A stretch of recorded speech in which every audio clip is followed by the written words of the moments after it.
नमस्कार श्रोताओं, आप सुन रहे हैं हमारा साप्ताहिक कार्यक्रम प्रादेशिक समाचार दर्शन। मैं हूं नवनीत चौबे। श्रोताओं, जैसा कि आप जानते हैं, इस कार्यक्रम में हम लेकर आते हैं प्रदेश के विभिन्न जिलों की समसामयिक गतिविधियों पर अपनी विशेष रिपोर्ट। तो आइए हम शुरुआत करते हैं प्रादेशिक समाचार दर्शन की।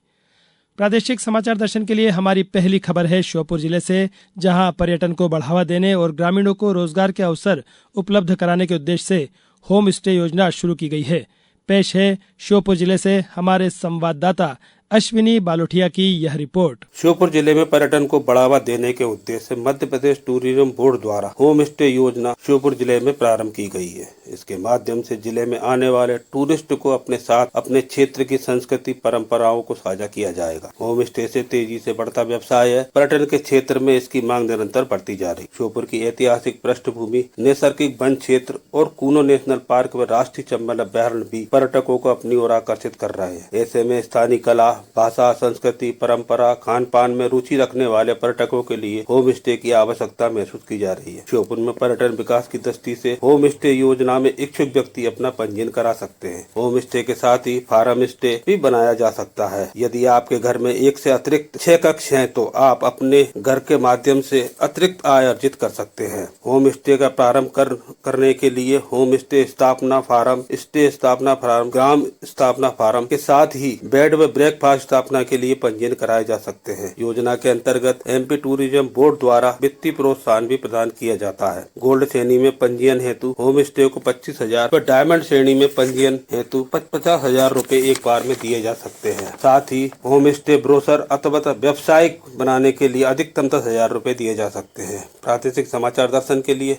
श्योपुर से अश्विनी कुमार बालोट। हमारी दूसरी खबर है सीधी जिले से, जहां खरीफ उपार्जन वर्ष 2025-26 के लिए धान खरीदी का कार्य सुचारू तरीके से किया जा रहा है। ज्यादा जानकारी दे रहे हैं सीधे से हमारे संवाददाता सचिंद्र मिश्र। सीधी जिले की बात की जाए तो यह वर्ष धान उत्पादन मामले में अच्छा वर्ष साबित हुआ है। 50 उपार्जन केंद्रों के माध्यम से अब तक 1,55,104 नए मीट्रिक टन धान की खरीदी की जा चुकी है। जानकारी के अनुसार जिले में कुल 30,679 किसान पंजीकृत हैं, जिनमें से अब 28,379 किसानों की स्लॉट बुकिंग की गई है। अब तक 1,40,573 मीट्रिक टन धान का रेडी टू ट्रांसपोर्ट किया गया है, जबकि 1,06,736 मीट्रिक टन धान का परिवहन पूरा हो चुका है। वहीं कुल 99,197 मीट्रिक टन धान की स्वीकृति दी जा चुकी है। खरीदे गए धान के एवज में किसानों की 368 करोड़ रुपए का भुगतान किया जाना है, जिनमें से अब तक 232 करोड़ रुपए का भुगतान किसानों के खातों में सीधे किया जा चुका है। प्रशासन के अनुसार शेष धान का भंडारण और भुगतान की प्रक्रिया भी निरंतर जारी है। उपार्जन केंद्रों पर व्यवस्थाएं सुचारू रूप से संचालित की जा रही है, ताकि किसानों को किसी प्रकार की असुविधा न हो सके। प्रादेशिक समाचार दर्शन के लिए सीधी से मैं सचिंद्र मिश्र। हमारी अगली खबर है शिवपुरी जिले से, जहां ग्रामोदय से अभ्युदय अभियान की शुरुआत की गई है। इस अभियान के अंतर्गत सरकार की उपलब्धियों को जन जन तक पहुंचाने का लक्ष्य रखा गया है। अधिक जानकारी दे रहे हैं शिवपुरी से हमारे संवाददाता रंजीत गुप्ता। शिवपुरी जिले में ग्रामोदय से अभ्युदय अभियान की शुरुआत हो गई है। इस अभियान के अंतर्गत सरकार की उपलब्धियों को जन जन तक पहुंचाने का लक्ष्य रखा गया है। साथ ही इस अभियान के अंतर्गत विभिन्न योजनाओं का लाभ हितग्राहियों को मिलना सुनिश्चित हो, इनकी मदद के लिए ये कार्यक्रम शुरू किया गया है। मध्य प्रदेश जन अभियान परिषद द्वारा मैदानी स्तर पर अन्य विभागों के साथ मिलकर 12 जनवरी से 26 जनवरी तक ग्राम उदय से अभ्युदय अभियान चलाया जाएगा। इसके अंतर्गत ग्राम उत्सव कार्यक्रम आयोजित किए जाएंगे। अभियान को लेकर शिवपुरी जिला मुख्यालय पर शासकीय माधवराव सिंधिया स्नातकोत्तर महाविद्यालय में जिला स्तरीय कार्यक्रम का आयोजन किया गया। इस जिला स्तरीय कार्यक्रम में अभियान की जानकारी दी गई।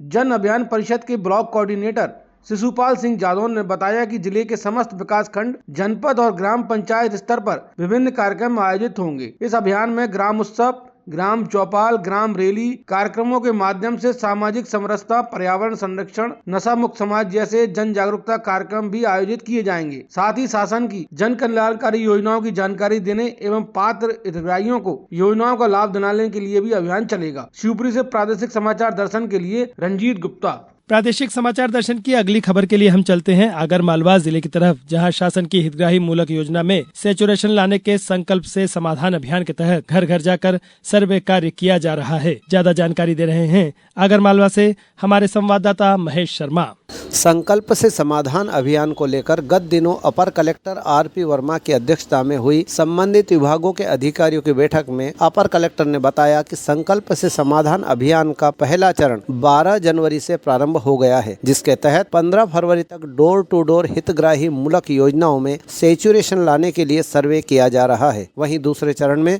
16 फरवरी से क्लस्टर स्तर पर शिविर आयोजित किए जाएंगे।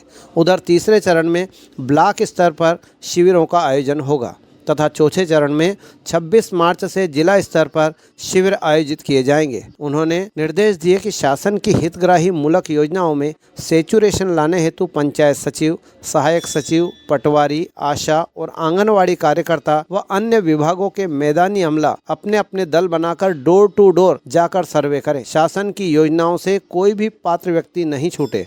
उन्होंने निर्देश दिए कि क्लस्टर स्तर पर शिविर आयोजित कर पात्र हितग्राहियों से आवेदन प्राप्त कर उन्हें लाभान्वित करें। उन्होंने स्पष्ट निर्देश दिए कि सभी संबंधित विभाग एवं अधिकारी कर्मचारी अभियान को गंभीरता से लें।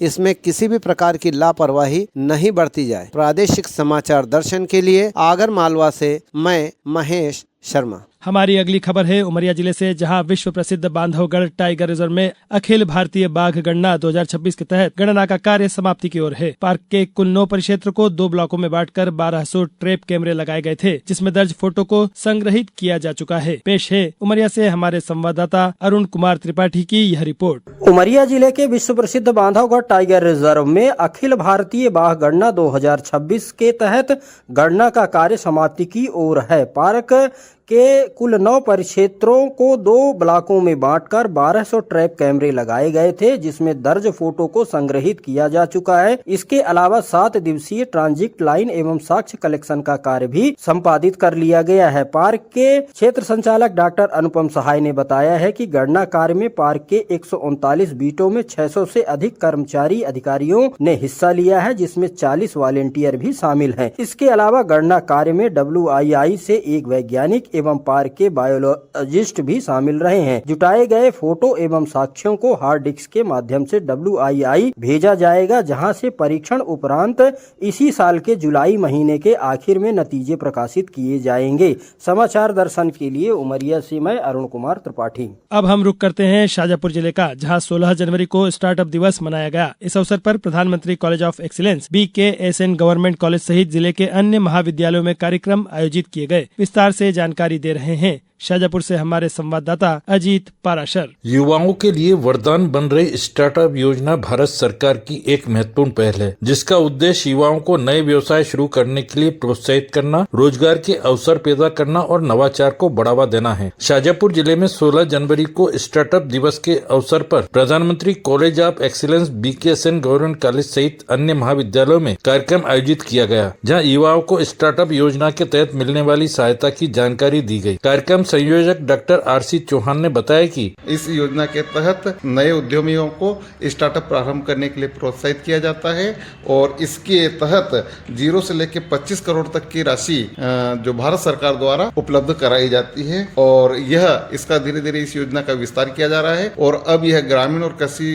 क्षेत्रों तक भी पहुंचाई जा रही है और अब तक मध्य प्रदेश में लगभग 6493 स्टार्टअप हुए हैं। शाजापुर से प्रादेशिक समाचार दर्शन के लिए अजीत पाराशर। हमारी अगली खबर है अनूपपुर जिले से, जहां खेलो MP यूथ गेम्स की ब्लॉक स्तरीय और जिला स्तरीय चयन स्पर्धा का आयोजन 13 से 18 जनवरी तक किया गया। अधिक जानकारी दे रहे हैं अनूपपुर से हमारे संवाददाता अजीत मिश्रा। इस वक्त अनूपपुर जिले में पूरे प्रदेश की तरह खेलो MP यूथ गेम का आयोजन हो रहा है। जिले में ये आयोजन ब्लॉक स्तर पर 13 से 16 जनवरी को जिले के सभी विकासखंड अनूपपुर, कोतमा, चेतेरी और पुष्पराजगढ़ में सभी 19 प्रकार के खेलों का प्रदर्शन कर लगभग 600 खिलाड़ियों का चयन जिला स्तर पर किया गया।